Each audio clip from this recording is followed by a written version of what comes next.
पर आज भाई मैया किसी की नहीं सुन रही। मैया ने कहा आज न किसी की सुनूंगी न मानूंगी। अब भाई इतने में जो सखा मंडली थी वो दाऊ जी को भी बुला लाए।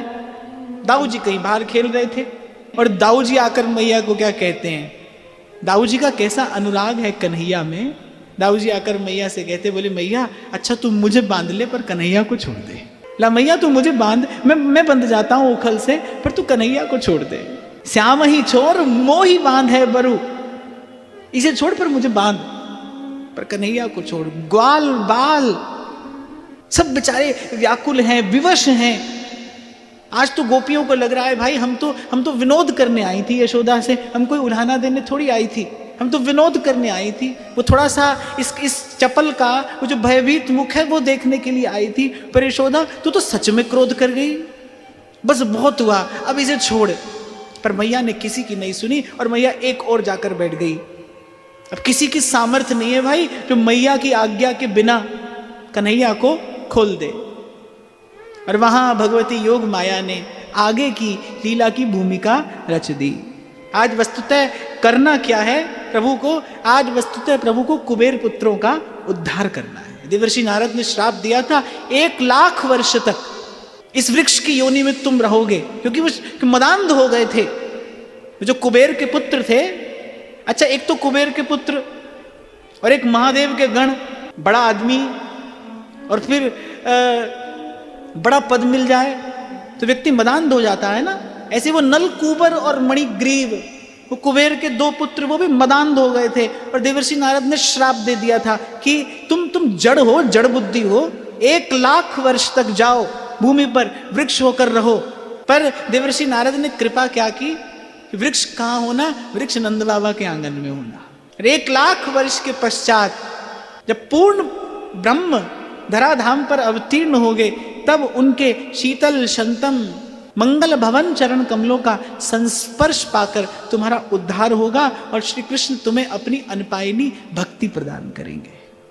तो वस्तुतः प्रभु को इस लीला की रचना करनी थी। क्यों? देवर्षि नारद का दिया हुआ वो जो श्राप नहीं, वरदान था। देखो भाई संत फटकारे बिना तो भी अंत में देता भगवान को ही है। संत से कभी भी मिलेगा तो भगवान ही मिलेंगे, प्यार से मिले तो भी भगवान मिलेंगे, फटकार से मिले तो भी भगवान मिलेंगे। और आप पुराणों में जाकर कथाएं पढ़िए, जब जब ऋषियों मुनियों ने श्राप दिया है ना, तब तब अंत में उस जीव का कल्याण हुआ है। उसको कहीं ना कहीं भगवान मिले हैं, भगवान की भक्ति मिली है। कभी कभी ऋषि मुनि असुर योनि में उत्पन्न होने का श्राप देते, पर उन असुरों का उद्धार भगवान ही करते। संत से कल्याण होता है।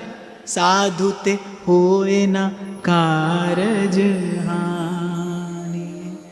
सांझ होने को आ गई है भाई, सब गोपियां थक हार कर यहां वहां चली गईं, अपने अपने कार्य में लग गई। गोदोहन का समय हो गया है और भगवती योग माया को आगे की लीला पूर्ण करानी है। तो सब ग्वाल बाल भी यत्र तत्र एक और हो गए।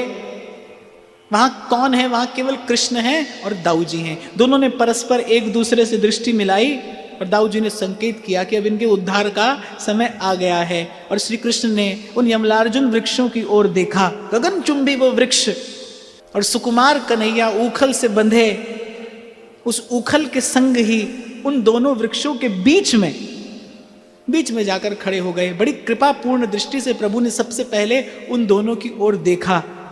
और वृक्ष संवेदनशील होते हैं, और आज तो प्रकृति और पुरुष के स्वामी उनको अपना सानिध्य प्रदान कर रहे हैं।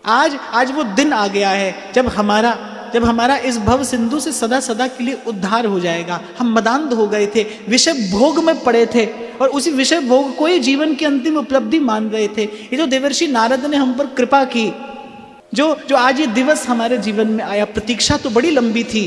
1,00,000 वर्ष तक उन्होंने प्रतीक्षा की।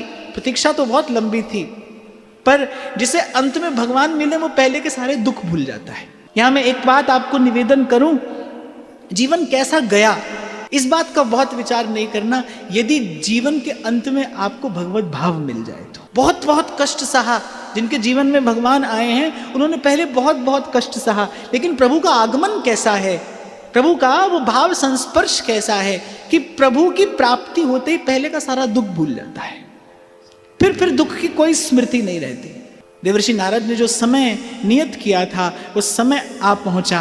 अच्युतम केशवम कृष्ण दामोदरम, उधर से रस्सी बंधी है, रस्सी से उखल बंधा है और दामोदर भगवान की, दामोदर श्री कृष्ण की इस झांकी का दर्शन करके देवादिक निहाल हो रहे हैं। और सूरदास जी इस लीला का बड़ा सुंदर वर्णन करते हैं कि पहले तो प्रभु ने उन दोनों की ओर कृपापूर्ण दृष्टि से देखा और फिर वो ऊखल लेकर और उन दोनों वृक्षों के बीच में से निकल गए। अब ऊखल फंस गया दोनों वृक्षों के बीच में, थोड़ी सी चेष्टा कन्हैया ने की और धम्म से वो यमलार्जुन के वो गगनचुंबी बड़े भारी वृक्ष और नंद बाबा के प्रासाद में गिरे, लेकिन स्वर किसी ने नहीं सुना, क्योंकि अभी भगवान को अपने भक्तों से कुछ बात करनी है।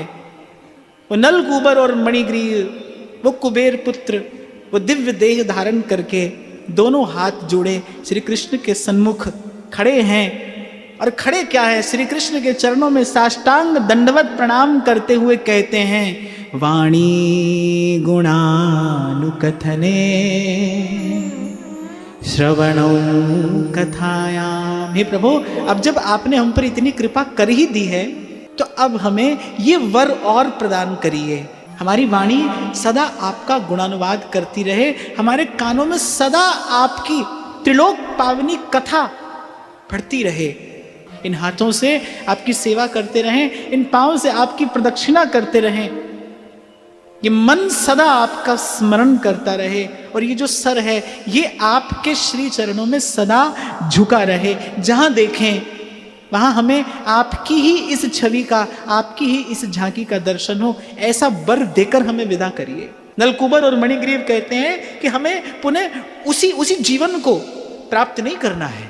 अब जब आप हमें मिल गए हैं, अब जब आपके चरणों तक संतों ने हमें पहुंचा दिया है, जब ऐसा वर प्रभु से मांगा तो प्रभु ने भी प्रसन्न होकर एवमस्तु कहा।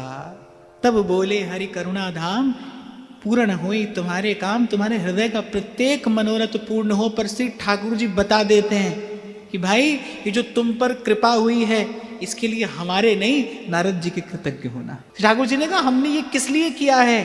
नारद प्रीतम भक्त हमारो, बोले वो हमारा बड़ा प्रिय भक्त है। ये जो नारद जी ने तुमको ये वरदान दिया, ये केवल नारद जी की कृपा है, इसीलिए कृतज्ञ हमारे नहीं, कृतज्ञ तो आप देवर्षि नारद जी के होना। अच्छा, ये श्री ठाकुर जी का स्वभाव है, ठाकुर जी कभी स्वयं यश नहीं लेते।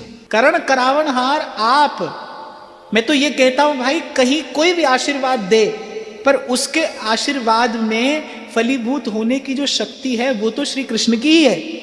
आज से पहले कहीं कोई आशीर्वाद फला या आज के बाद फलेगा, सत्ता तो एक प्रभु की है।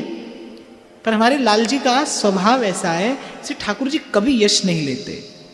जब जाने लगे कुबेर पुत्र, ठाकुर जी ने कहा, भाई हमारा नहीं धन्यवाद नारद जी का करते हुए जाना, कि नारद जी ने तुम पर अनुग्रह किया है।